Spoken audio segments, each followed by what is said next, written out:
Kiddos, welcome to the last assignment week for 2022. After this week of assignments and classes, we are on break through the very beginning of January. And this week, we're talking about common denominators and simplest form, and we're using some skills we've been building on. So for this one, we're talking about least common multiple. Remember, multiples are many, so that is skip counting our way through. So we're going to find the least common denominator, so the smallest denominator that they share, using the least common multiple. A couple of reminders. We are going to skip count by each of these numbers to find the first number that they have in common, and we're going to ask ourselves, okay, what do I need to multiply by to make that? So if we're looking at 4 and 3, we skip count by 4, we skip count by 3. The first thing we see that they have in common is 12. We have to do 4 times 3 to get 12. We have to do 3 times 4 to get 12. And then we have our common denominators. So for these, if we skip count by 3 and we skip count by 6, the first number that they have in common is 6. So the least common denominator for this would be 6, which would mean we'd only need to change this one. 2 times 2 is 4, 3 times 2 is 6. When we do that, our denominators now match. If we skip count by 5 and 3, our least common denominator is 15, multiplying them by each other, which for this case works, but not always. 1 times 3 is 3, 5 times 3 is 15, 2 times 5 is 10, 3 times 5 is 15. Now we have matching denominators. If we're looking at 4 and 6, the least common denominator here is going to be 12. 4 times 3 gives me 12, and 6 times 2 gives me 12. When I do that, I end up with 3/12 and 10/12. Now I have common denominators. Coming over here to 6 and 9, least common denominator for this one is going to be 18. 6 and 3 is 18, 9 and 2 is 18, gives me 3/18 and 4/18. Now I have my common denominator. For 8 and 10, our least common denominator is going to be 40. 8 times 5 gives me 40, and 10 times 4 gives me 40. When I do this, 7 and 5 is 35 over 40. For this one, it would be 16 over 40. Now we have common denominators. Looking over at 3 and 8, our least common denominator here is going to be 24. We're going to multiply them by each other to get that. 2 times 8 is 16. And 1 times 3 is 3. We have 16/24 and 3/24. We have matching denominators. Any questions? Please bring them with you to class. All right, on to assignment number 2, talking about common denominators. We're specifically looking for the least common denominator, the smallest one that they have in common. We're going to do that using our least common multiples. Remember, our LCM, our least common multiple, gets us the smallest match because we know that there are going to be multiple matches, but we're looking for the smallest, especially when we're leading into simplifying. So if we're looking at 10 and 6, I skip count by 10, I skip count by 6.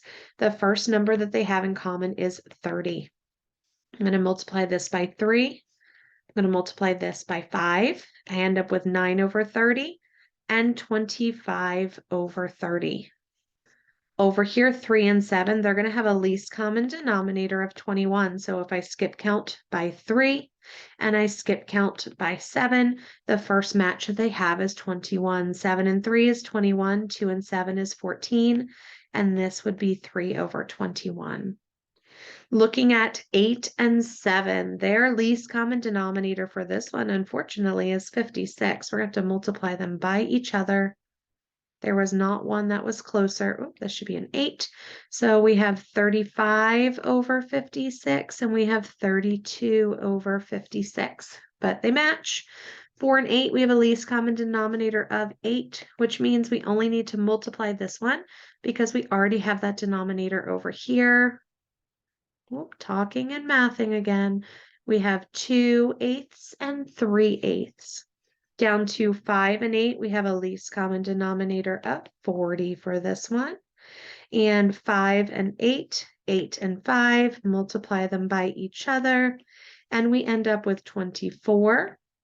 over 40 and 15 over 40.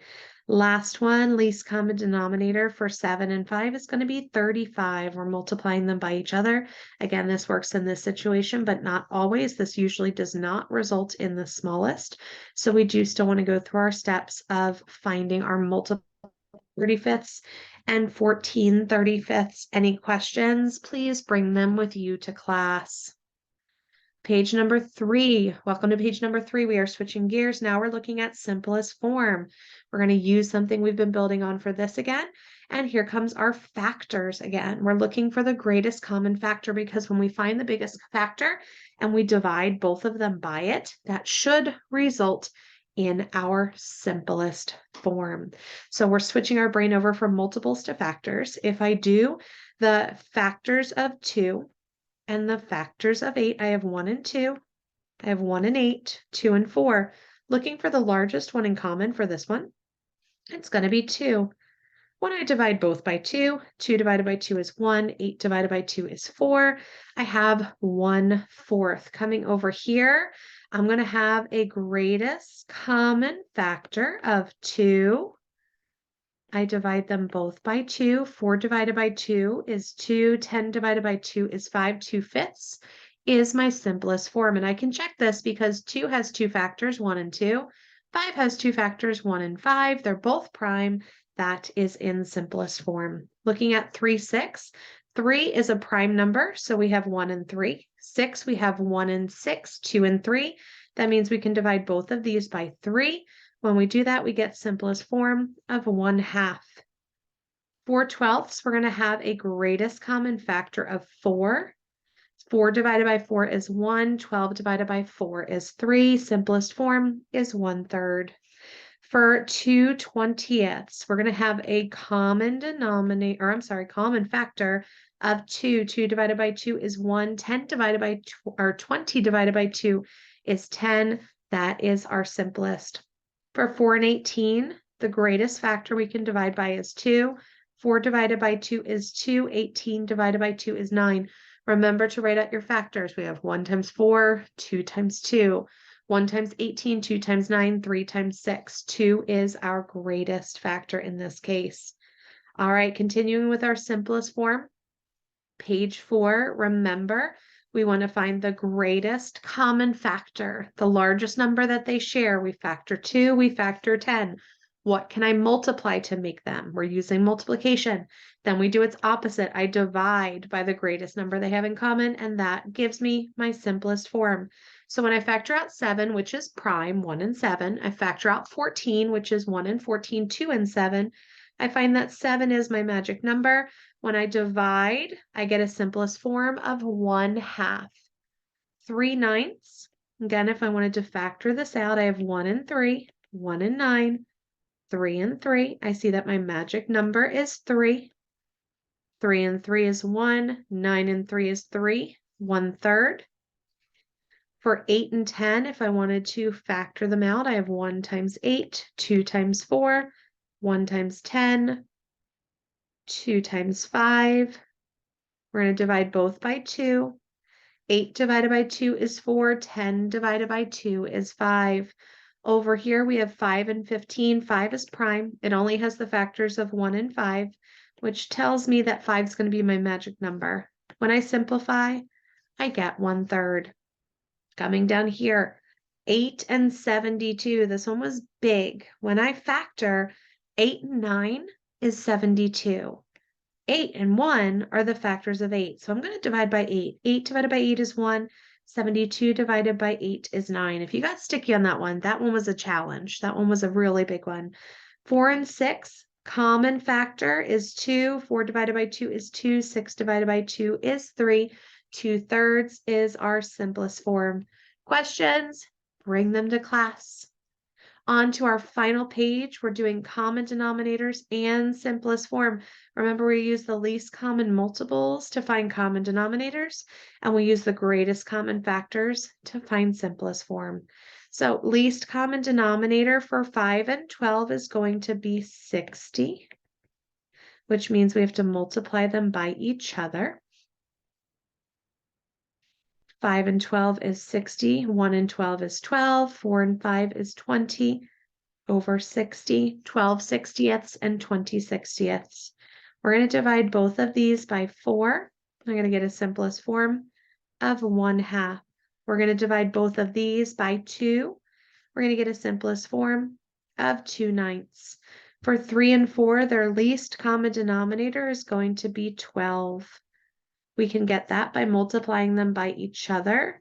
We have 12 and 4, and we have 3 and 12. Least common denominator is 12, 4/12 and 3/12. For this one, it's a tricky one. Least common denominator for this one is unfortunately 42, which means we need to multiply it by each other. 4 and 6 is 24. 5 and 7 is 35. We have 4 over 42 and 35 over 42. Last one, simplest form, we're going to divide both of these by 3. And our simplest form is going to be 1/6. That brings us to the end of our assignment for this week and our last assignment for this year. Please bring any questions with you to class. Have an amazing holiday season. Happy New Year. I will see you in January.